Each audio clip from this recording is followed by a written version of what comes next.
Zdravím vás všetkých, ktorí ste sa nejakým spôsobom, či už dobrovoľne alebo z prinútenia dostali k tomuto školeniu. Viem, že GDPR pôsobí skôr ako strašiak a ochrana osobných údajov nie je úplne tá najobľúbenejšia téma. Popravde aj ja by som si teraz radšej pozerala nejaký film alebo vypočula dobrú muzičku, preto sa budem snažiť vám čo najjednoduchšie a zrozumiteľne s použitím príkladov vysvetliť, čo a o čom vlastne GDPR je. Budem sa pritom vyhýbať nezapamätateľným paragrafom a zložitým formuláciám, i keď pár cudzích slov a nových pojmov sa určite objaví. Cieľom školenia je, aby ste si osvojili základné princípy ochrany osobných údajov a aby ste poznali svoje práva pri spracovaní vašich osobných údajov. Volám sa Zuzana a budem vás prevádzať týmto školením.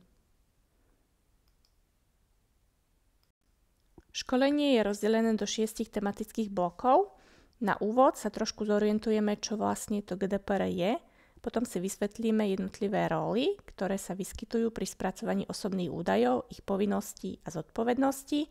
Následne si objasníme zásady spracovania osobných údajov a to, ako tieto osobné údaje spracovať bezpečne. Pozrieme sa, aké sú práva dotknutej osoby a ako efektívne zabezpečiť súlad s GDPR. Na záver každého bloku je pár kontrolných otázok alebo úloh a celé školenie sa ukončí testom.